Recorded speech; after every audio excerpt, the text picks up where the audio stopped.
Hi guys. Sorry that I am doing this live stream like 2 hours late, but I have to start realizing that when I have a meetup, I actually can't do a live stream because I'm talking to people and hosting a meetup. So either way, this is stereo slide mounting 101.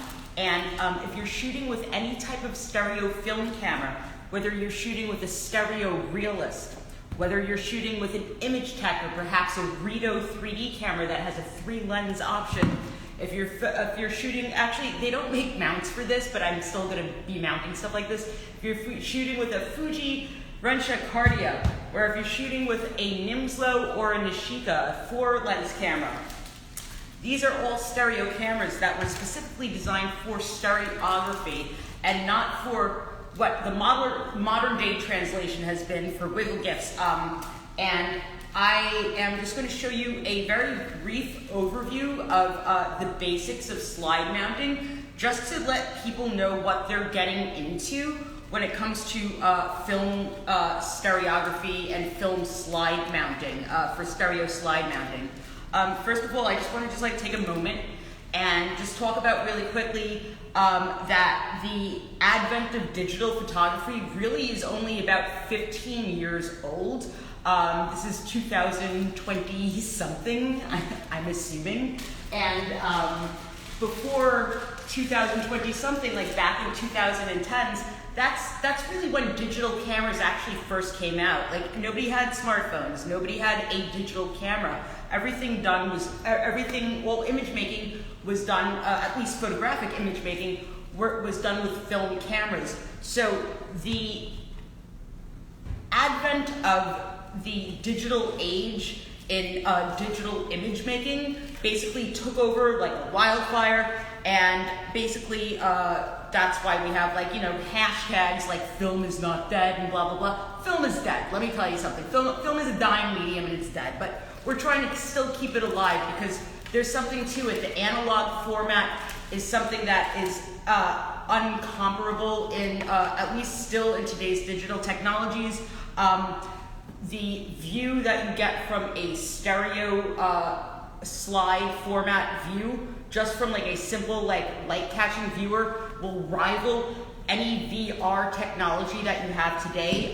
Basically, there are just so many pixels that can be made as small as they can be made, and the process that film is created with, the particles are microscopic, so you get a more analog, a more smooth format. Either way, when you're creating a format of a stereo slide, you're obviously starting off with taking your stereo photograph, whether you're using a twin rig, whether you're using a stereo camera. Every stereo camera has, good thing I have a strap, right? Every stereo camera has a different format depending on how many lenses it has. So a 2-lens stereo camera is most likely going to be outputting a stereo format called the Realist format, and this is a stereo Realist camera. This was such a popular camera, it dictated an entire genre of format around it, and it is considered in itself its own format in itself, basically.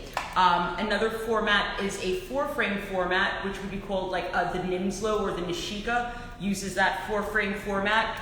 A very similar format to that is the image tech, which takes a 3-image picture. And these cameras were actually designed, the 4-lens and 3-lens cameras were actually not designed to make stereo slides per se. They were really lenticular cameras, which the film is supposed to be sent out to be processed, and to make a lenticular photograph that would be having a lenticular lens over it that would be either animated or 3-dimensional in its view. These are all cameras that were designed for either stereoscopic use, or like in the case of like perhaps an image tech, which was specifically a lenticular camera, or the Fuji Cardia, which was specifically an action camera, which was supposed to take a set of basically stills for a movie reel, like a very small 8-frame animation. These were all designed specifically for physical outputs and not for what they're used for really commonly today, which is to make a wiggle GIF or something like that. A wiggle GIF, although you're using a stereoscopic tool and a capture device to use it, is not, it's a debatable stereoscopic format. I'm actually working on something right now that I'm using active stereoscopic viewer that's proving that wiggle GIFs actually are stereoscopic formats, but the majority of people will tell you that they are not. But they are actually, if you use them with the proper viewing headgear. Anyway, I'm going to show you basically the rundown, what happens between you actually shooting your film. Once you shoot your film and you get your film processed, the first step that you need to take is to get it developed. You need to get it processed at a developer, whatever your local photo place that you have around your neighborhood, unless you get it sent out in the mail, whatever. Whenever you get photos processed from a stereo camera, always the first thing that you have to do in big Sharpie marker letters is you write, "Do not cut" on it. What that means is that you will get a whole entire film strip. That means do not cut, means do not cut the film strip. Film strips are usually cut to specific sizes if you get it developed at CVS or your Rite Aid or your local drugstore that has some sort of photo processing outfit involved in it.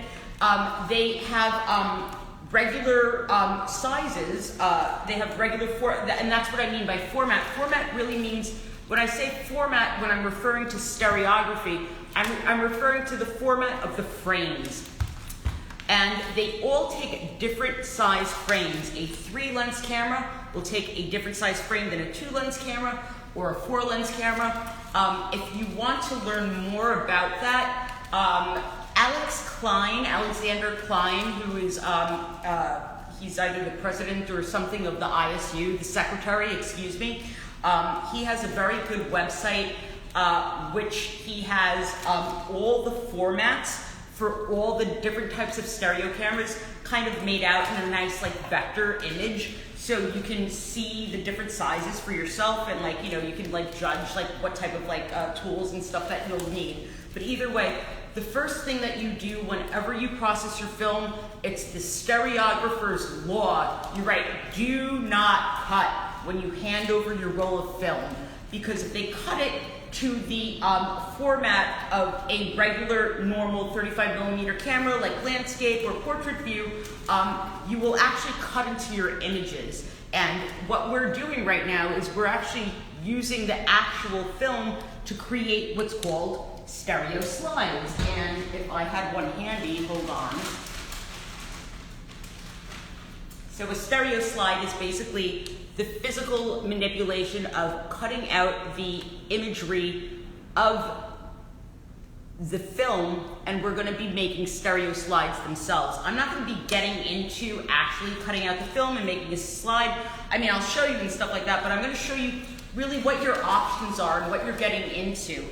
If you're just picking up stereography or film stereo cameras for the first time, you might not know exactly what's involved in it, and it's a very involved and time-consuming process. It's something that a lot of people just use the film that is the resulting film. Sorry, I just dropped this.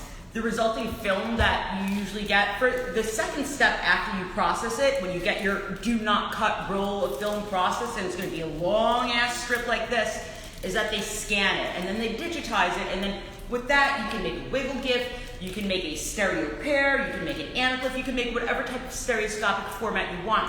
Once it's digitized through a digital method, either in Photoshop or in Illustrator or however you do it. I lost my train of thought there for a second. But in reality, that's really a very new idea. With the advent of digital photography, digital tools and software and scripts came out. Masuji Soto is actually one of the most famous proprietors of the digital stereo photograph. He is the author of Stereo Photo Maker and the iPhone apps, and I'm sure the Android apps also. It's called i3D Steroid, and it's just an app on your phone. This advent of his efforts and his work made the process of making a stereo image absolutely effortless. All you have to do is take 2 pictures in a cha-cha method with your phone, press another button, and voila, you have a perfectly aligned stereoscopic image. That never existed before 2010. Before 2010, the only way to make a stereo image was either to mount film onto a slide or process your film into prints and make a stereo card that was printed, not for a transparency view, but for a reflective view, for something that was a non-transparent image, a photographic regular print. So I don't have anybody helping me here right now because everybody went out to dinner, but I'm gonna just put the camera down for a second just on the light box. So after you process your film and after you get it home, blah, blah, blah, after you scan it, the next step that you have to do, the next step that you need is you need to be able to cut the images out of the film itself, and you need to mount them on a slide. In order to do that, you either have to have a steady hand and a sharp pair of scissors, or you can have something like this. This isn't specifically made for stereoscopic photo mounting. This is actually just an old 8 millimeter or 16 millimeter film splicer, but this has what's called a guillotine. And this is something that when you place the film on it, if you align it right and you cut it at the precise angle, this lines it up at a nice, very 90-degree angle, and you will slice your film precisely where you want it. This one was not made specifically for photographic use. This was made for 8 millimeter or 16 millimeter film use, but I just wanted to show you that because it's a very similar device to what people use when they're making stereo photographs, when they're mounting film. Either way, the process that I use is I just judge it by hand and I line it up with my eye very closely, and I use a light box. So the second tool you'll need after you get your film processed and after you get your film scanned or you scan it yourself is the actual physical cutting of the stereo images, each individual image. This is a stereo realist format that I'm holding up right now. I know it's a little difficult to see, I'm sorry. This is from a Nimslo or a Nishika camera. This has 4 images, so this is a different sized format. And this is from a Image Tech, which has a 3 lens image, and these all produce different size formats. These all produce different sized slide images. Each individual image is a different size. Let me try to show you this very carefully up close. If I can hold this up, maybe I can show you. You can see that the image sizes are very, very different, even especially onto this one. This one, these are very, very thin. This was from a Fuji Rensha Cardia, and so this takes a series of 8 images, 2 series of 4, so that's 2 series of 4. This is a series of 1, 2, 3, 4, either from a Nishika or a Nimslo, 1, 2, 3, 4. And this one is from a Image Tech. This takes a series of images that are 1, 2, 3. And where did my Stereo Realist one go? Oh, here. This one is from a Stereo Realist, and a Stereo Realist actually takes 2, 2, 2, 2, 2 like that down the row. Now then, when you actually cut these out, let me see if I can zoom in. Oh, look at me, I could actually do that. I'm so proud of myself. The next step after you digitize your film and you have everything done. You can either leave it in, sometimes I leave it in the plastic wrapper that it comes in, the protective plastic wrapper, because I'm lazy. But the real way that you should do it is to take it out of the plastic wrapper and to literally cut it as exactly as you possibly can on the line. And usually you can use a sprocket hole. These are called sprocket holes, by the way. These little holes on the sides of the film, they're called sprocket holes. So I could see that it starts at the edge of this sprocket hole and it ends at the edge of that sprocket hole. And I could just make a cut, boom, like that. And I made a straight cut. And when I do this, I'm going to do this down the roll, and hopefully I'll come out with a series of chips that will then be my physical chips that I use to create my stereo slides with. These are chips of film that are from a type of film that when you shoot with it, it's called chrome film, or it's called transparency film, or it's called slide film.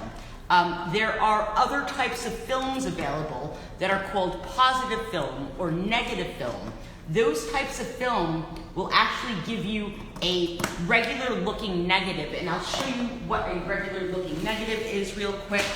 If I have one, I'm sure I have some film handy that is a negative. Hold on, 1 minute, blah, blah, blah. I'm sure I have it. Oh, okay. So this is basically what negative or positive film output would be. And it's what you would think a negative would be. The colors and the contrast and all the hues and tones, everything is reversed in it. What's black is white, what's white is black, what's red is green, what's blue is yellow. It's the exact opposite in tone and color, and that's basically what a negative is. When you process this film is literally for print, for making photographic prints. And when you make a photographic print of this film, that's what turns into a positive print.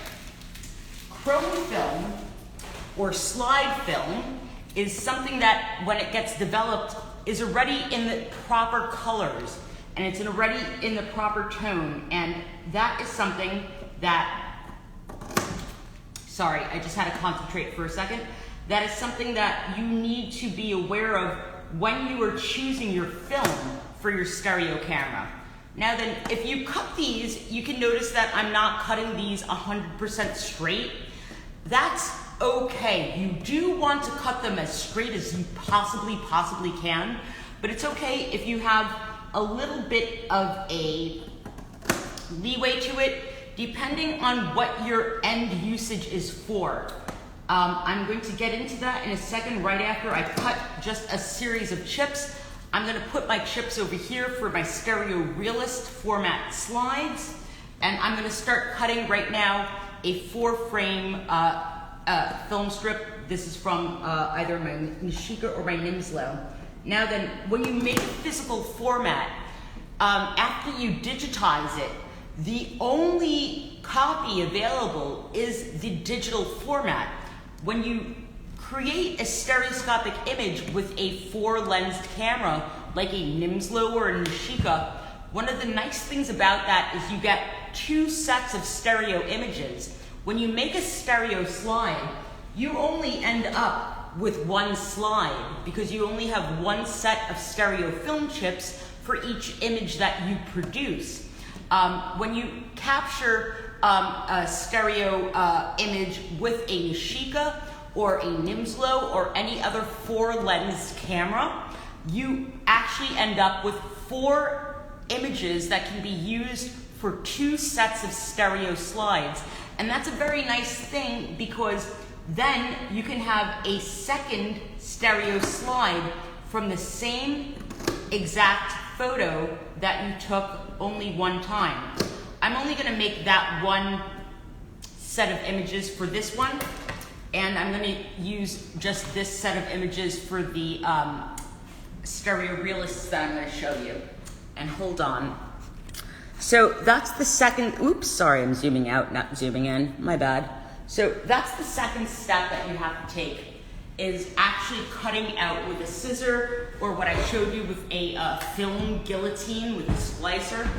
And I'm going to show you really, not really the mounting process, but I'm going to show you what's available because there are, from this step, from getting your film chips. Now, once you have your film sliced up into like little pieces, these are called film chips now.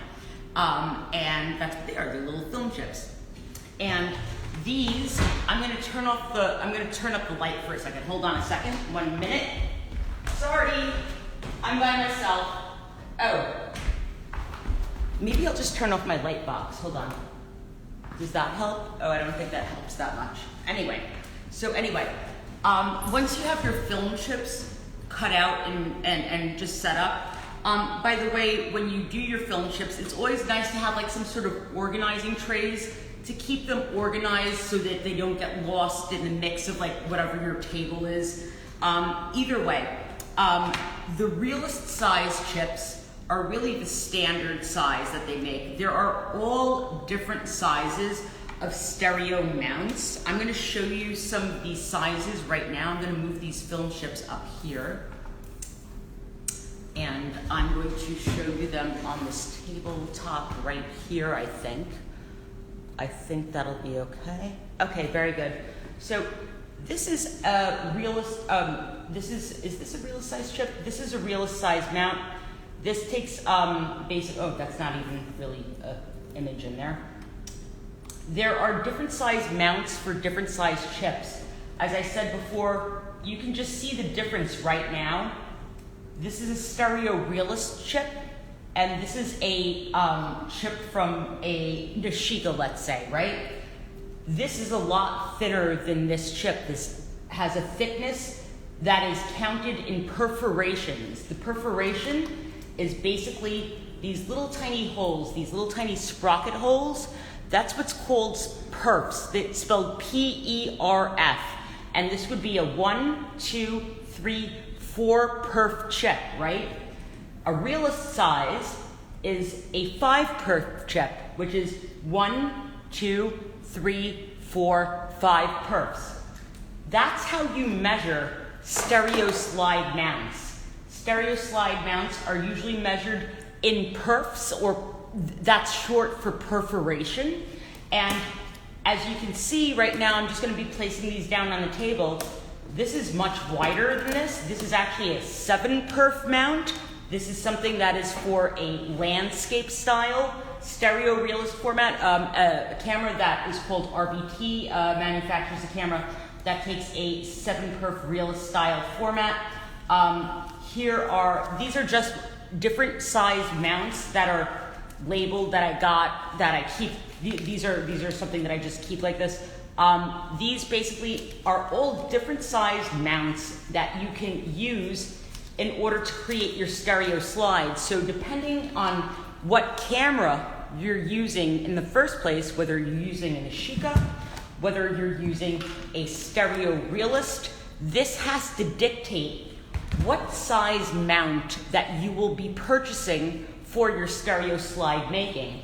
And these are all categorized, and there are many, many different types. I'm not going to get into all the different types and sizes available, but I just wanted to show you the variety of different sizes that are available, because the variety of sizes available are made because so many different stereo slides have been created in the past in all these different sized formats of image creating, of capture devices, of cameras.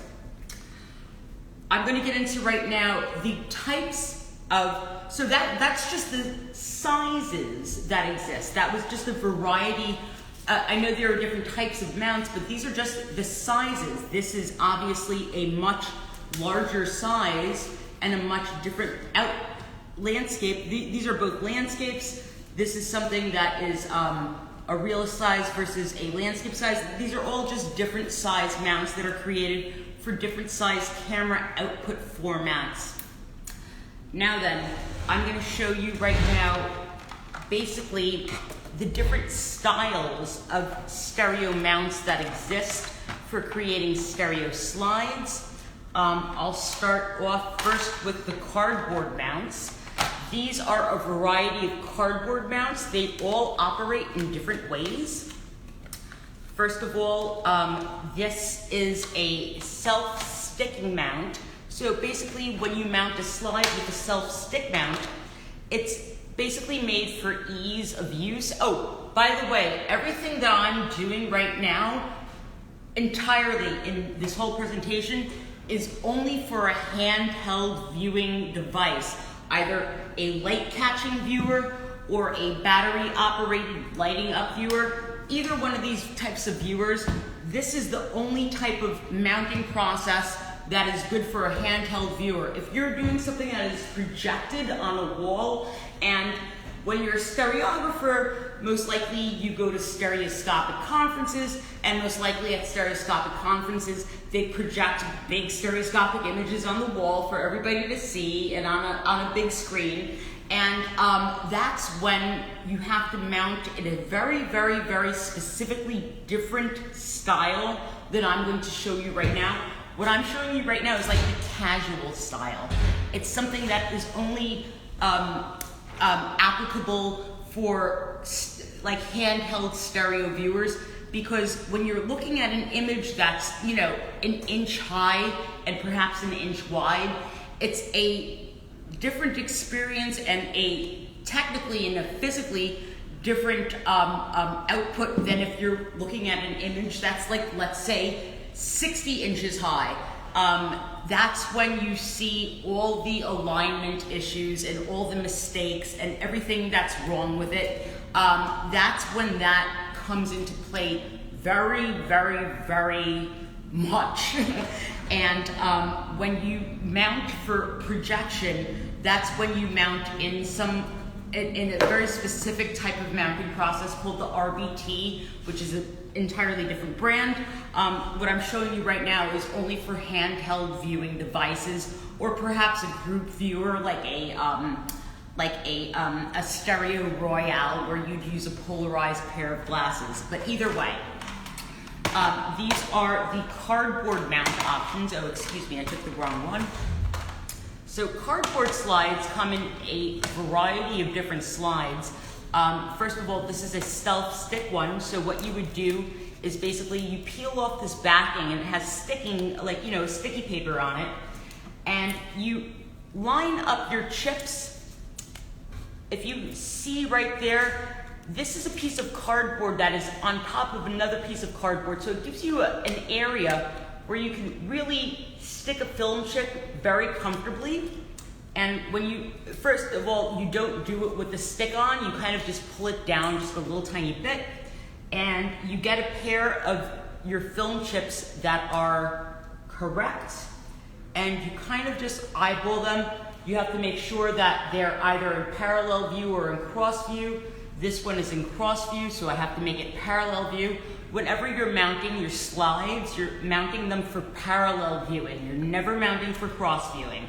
In fact, the way that I check my slides is I hold them up to the light, and I'm a cross viewer. So if I can see it perfectly in cross view, I know I'm mounting it incorrectly, and then I switch up the chips. So I'm gonna peel off my self-stick paper that I just peeled off right there. And these film chips fit very comfortably in because this is a Realist format film stereo slide mount. And you just basically close it on top of it and it sticks. It's a self-stick mount. And then you check to make sure that this image is correct, that it's stereoscopic, and I just checked it is.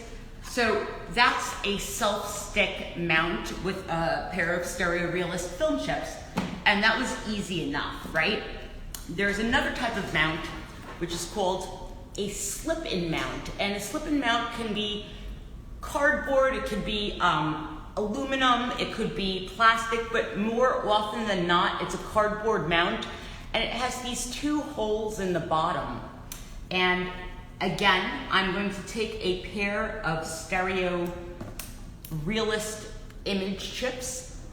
And what you do with these is you just slip it in the bottom through that little sliding hole. And that little sliding hole guides your film chip in perfectly, or perfectly enough for handheld viewing. And I'm just gonna do this so I can see it. And what's nice about the slip-in type of mounts is that if you don't align them correctly, or if you have the wrong images in there or whatever, this one's being a little pain in the butt, excuse me. All right, hold on. Oh my God, why can't I put this film chip in there? Also, sometimes these things are like 50 years old, and I'm gonna do a little bit of a manual attitude adjustment for this one. And I'm just gonna make sure that this area is like a little pocket. Okay, do I still have my same film chip? Make sure that it's right, make sure that all the images are facing in the correct direction. And this image actually, since it's not fitting in this slide very easily, I'm just gonna trim the edge. And it should fit in right away. Perfect. So you see the way that it just slides right in there? And so this is something that you can take out at a later time. Of course, if you want to be very technical with your stuff, like make sure that you wear gloves. Just a pair of white cotton gloves is fine. And I'm looking through my viewer. I have them reversed, but this is still an aligned image. This is for a cross view. I'm gonna have to take this out and reorient the chips inside there. So that's a self-stick mount. That's a slip-in cardboard mount. Then there is something called a heat seal cardboard mount. A heat seal cardboard mount has little tiny guides on it. If you can see that these have a sort of embossed impression in it, and a heat seal mount will most likely have this blue inner lining to it, and that's basically the adhesive. And these have a little embossed area which act as guides. Now, whenever I do heat seal mounts, which is actually my most preferred mounting method, there are little tiny things that you could do, like tape it together, and you could tape your film chip onto your slide. And this is something that is specifically designed for stereo slide mounting. It's a tape dispenser that basically outputs these little tiny chips of tape that are this big, and these are specifically made for stereo slide mounts. This is called basically just stereo slide tape. I think you could still buy that tape at, I believe the seller Steve Berezin still sells them, or perhaps Dr. T. Those are two people that still are in the game of selling stereo slide mounting supplies. And then after you tape your chips down, or if you just have them aligned with the embossed areas, as you can see, this fell off, but I could put it back, no problem. You just put it back. Once you have a heat seal mount, you actually physically have to take an iron and iron this closed. That's why it's called a heat seal mount. And I always have used a little tiny, like, I don't know how I got these, but I got these at the dollar store like a million years ago, and I just bought like a ton of them. And I would send them to all my friends who I send stereo Realist cameras to. I'd send like a little gift pack with stereo slide mounts. I'd always send them heat seal slides, because that's the type that I use personally. And when you seal a stereo heat seal slide mount closed, you don't want to really iron over the film chip area. You want to iron it over just at the edges, this isn't on, by the way, I'm just doing this for a demonstration, but just at the edges, just in the middle, at every single edge that you possibly can. And when you're heat sealing it, you'll actually hear the adhesive start melting and go crinkle, crinkle, crinkle, and pretty soon you'll have a stereo slide that's already entirely encased, and it'll be just as permanent as these other two methods. So that's a stereo. These are the options that are just in the cardboard mount variety. So we looked at before a self-stick option, we looked at a slide-in option, and we looked at my favorite, which is actually becoming very, very increasingly hard to get, the heat seal option.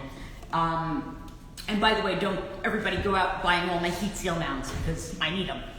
But go ahead and do it because I like them. So I promise you they're good. And the good thing about cardboard mounts is they stay permanent. This is a stereo slide. This is actually one of the original stereo slides that got me into stereo photography in the first place. This is a Kodachrome slide that is actually on a Kodachrome stereo cardboard mount.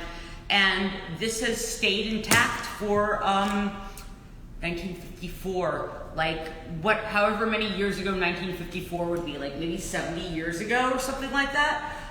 They stay put forever. And when you have cardboard slide mounts, another thing that they sell, another product is called a clear cover.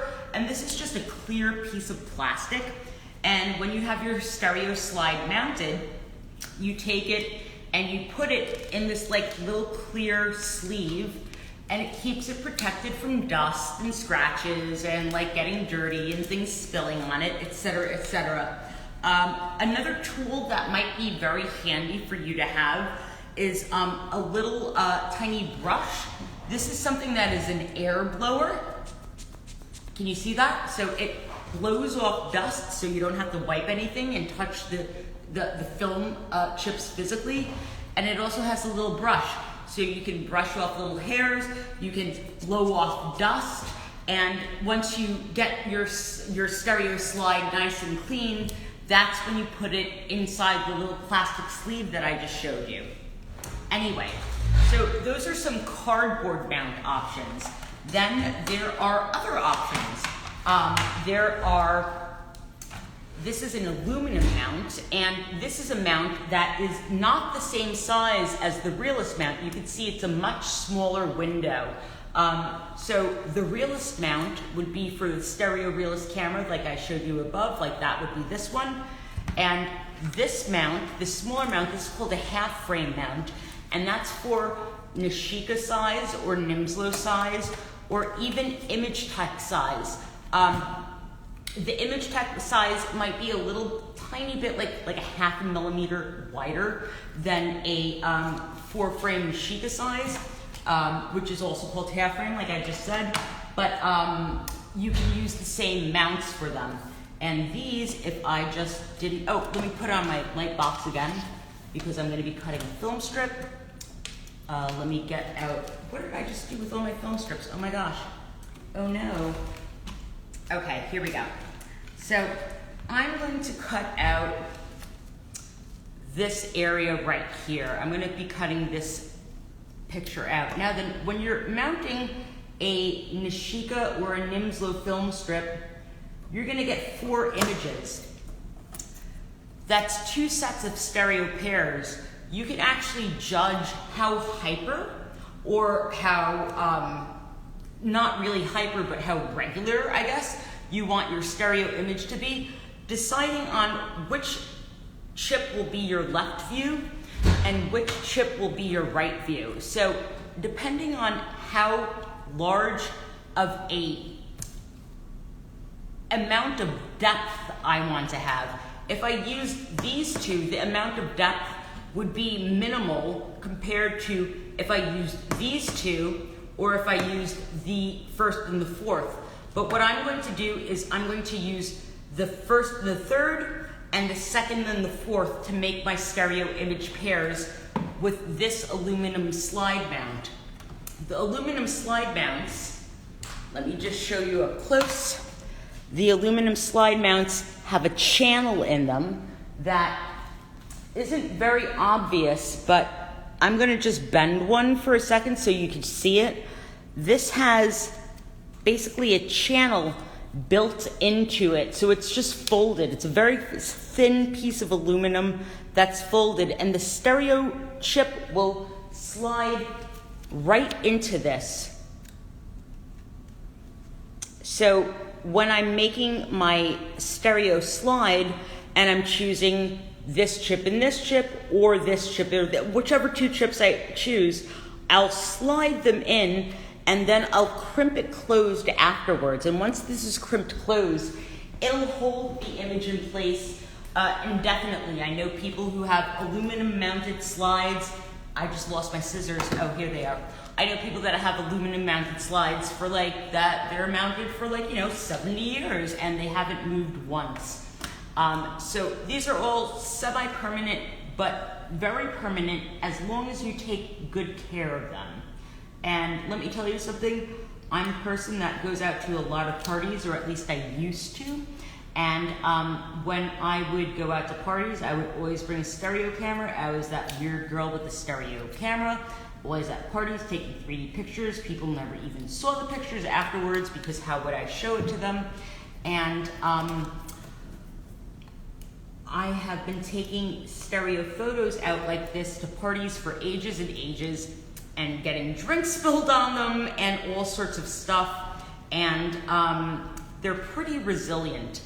So I just made sure that I took the first image from that. I'm going to take the third image now because I want them to have a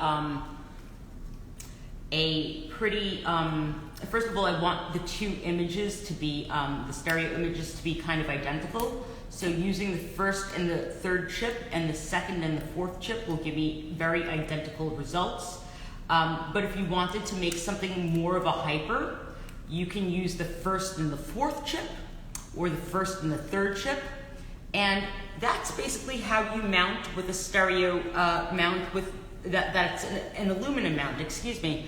And the last step to doing an aluminum mount, once you have your film chip inside of it, is to close these little tiny wings on the side.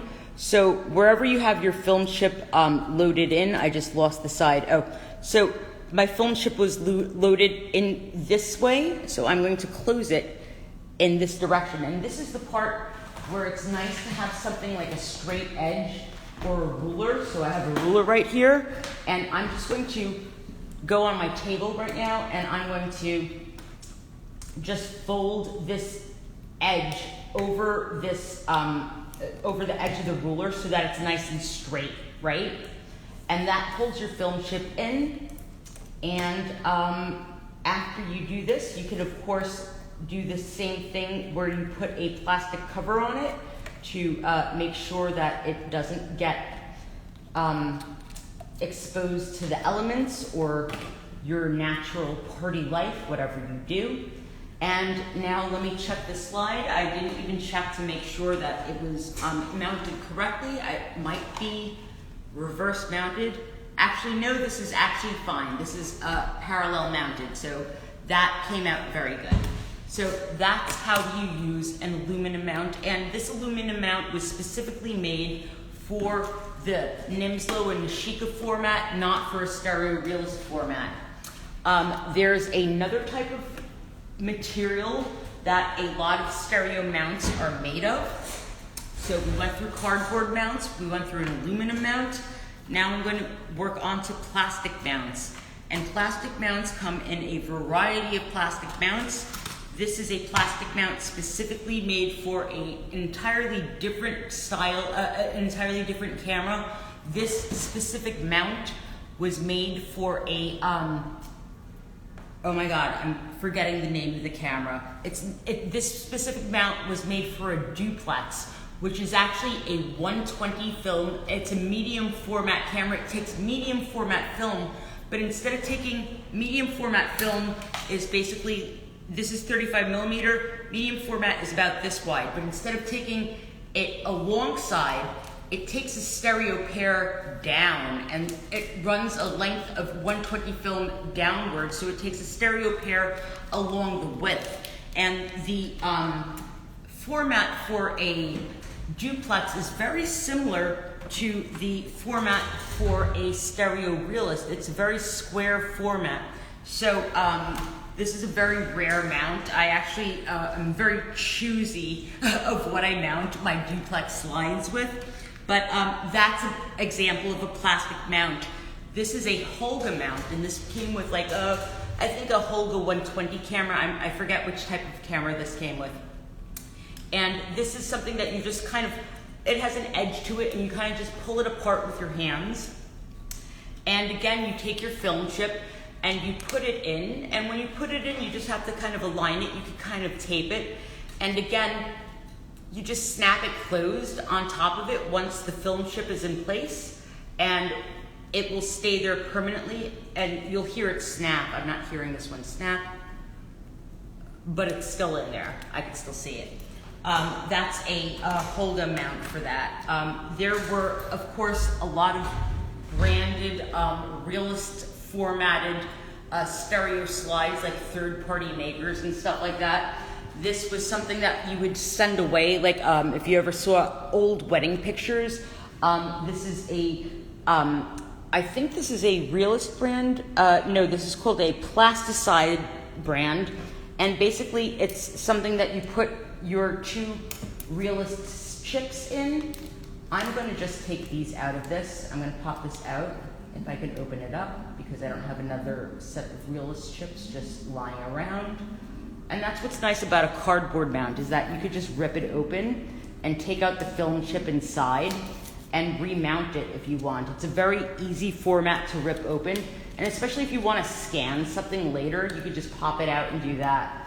So this is an old, these are probably from the 50s, and this is just large enough for the edges.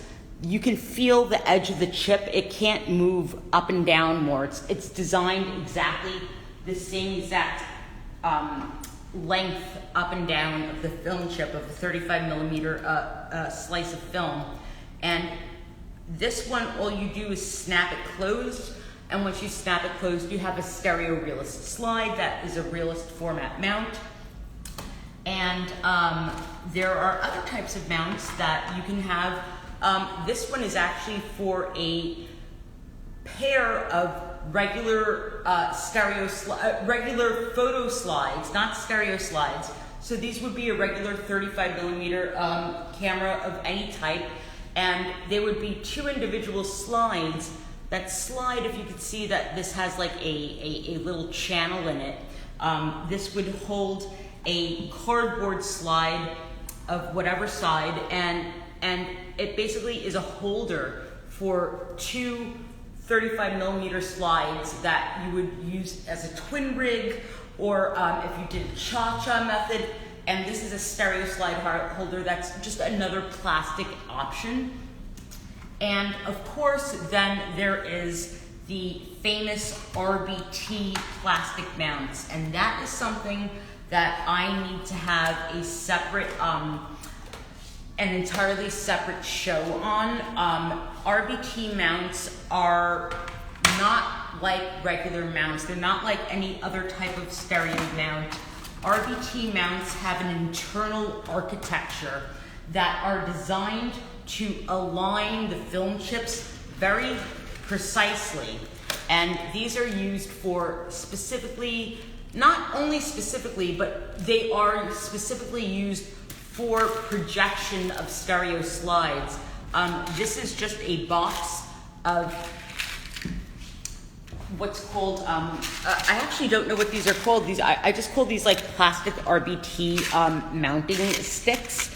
And I forget actually what the name of these are called, but these are little tiny plastic pieces that when you open up an RBT mount, which I'll do right now, this is an RBT mount. So this is something that is a size for a Ninslow, whereas this is a size for a Realist. You could see the difference in size there. And this is a size, oh look, this one's already open.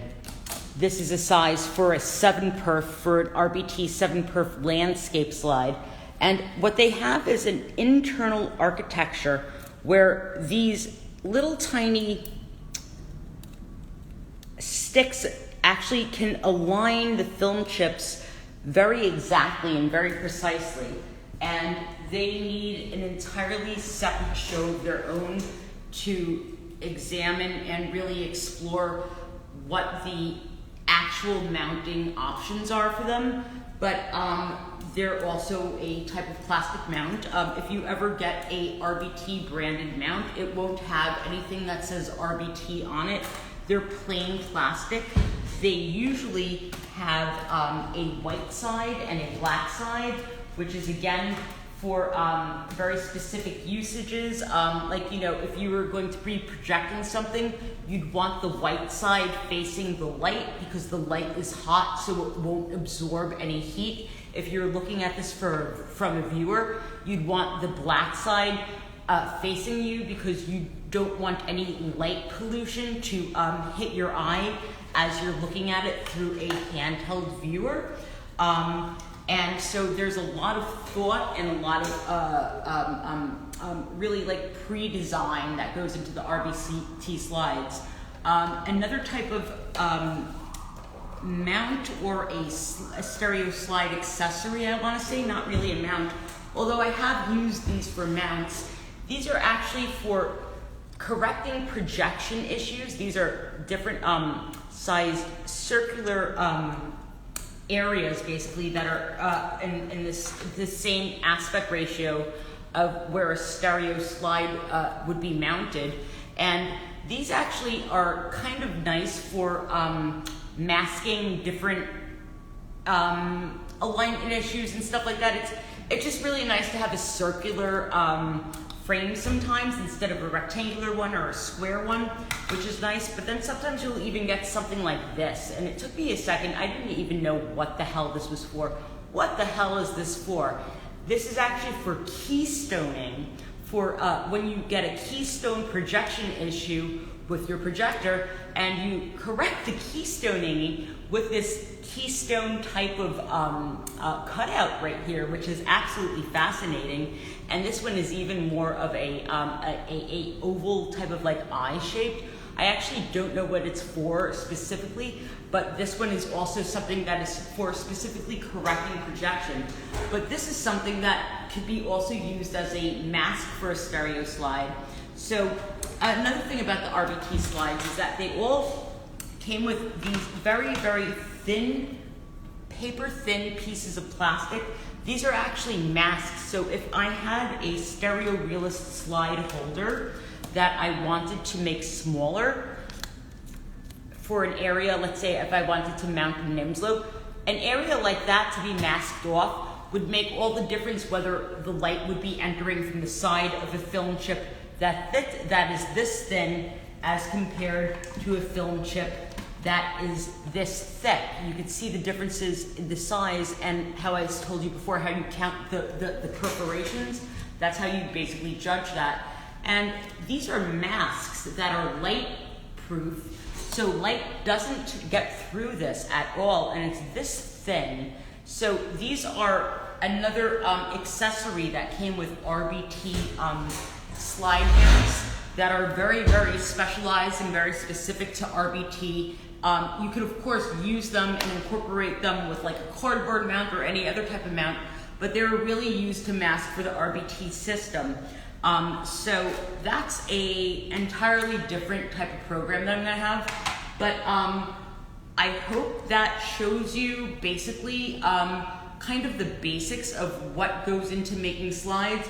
First, getting your film process uncut, cutting it out yourself by hand, ordering the right sized slide mounts for your specific output of your camera, whether it's a NIMSLO, which would be, or a Nishika, which would be a half frame mount, or a stereo Realist, which would be a Realist size mount. It's called Realist size or 5 perf. If you have a specialty Realist camera or an RBT that takes a 7 perf landscape size, that would be a mount that is a landscape size like this. Even Nishika and NIMSLO come in a landscape size that is landscape instead of portrait style. So there are all different styles of mounts that you can get, and on top of that, you can get all different types of materials of mounts. You could get cardboard mounts, you could get aluminum mounts, you could get plastic mounts, and even something within the cardboard mount family. You could get self-stick, you could get slide-in, or you could get heat seal. There are so many options, and it can be very confusing and daunting to somebody who's just getting into stereo slide making for the first time. As I said before, this was one of the only processes for making stereoscopic imagery up until about 15 years ago. Stereo image making was a time-consuming labor of love. Besides even just the image capturing process, the format creation, the making of the physical format was a very specialized skill that stereographers possessed. It really helps you to think of the image that you're creating beforehand while you're taking it, in the aspect of how your format is going to be outputted. So it really helps you process and prepare your stereo image from the get-go, from the moment of capture, from the moment of intent. And it's something that is being lost very rapidly, especially over the past 15 years with the advent of digital photography. Of course, film has gone extinct almost, and this is a form of stereoscopic image communication that is very, very powerful. It's so powerful that I'll go out of my way and do all this pain in the ass crap just because it's that impactful, because it's that special, because it's that different, because it has that much more power of communication than any other digital process that I've ever seen. And that's why we still do it. And so I hope this gives you a good overview and at least like kind of like crash course or get your feet wet a little bit. Let you know what you have in store if you're thinking of creating stereo slides, which by the way, anybody who's photographing actual film and creating wiggle GIFs from them, please make a stereo slide afterwards. If you're in New York City, please come to one of my meetings. I'm going to be having one for International Stereoscopy Day, yay, on June 21st, I think is the day. If you're in New York City and you are a physical format stereographer, come to my meeting. Let me show you what a stereo slide looks like in person, and I promise you, you're going to be on the stereo slide making train soon enough. And I think that's it. So thank you very much for joining me. I hope there's not that much echo in this room. I hope I was able to do this okay on my own. And have a good day, everybody. Have a good night, and wherever you are. Ow. Bye. Boop.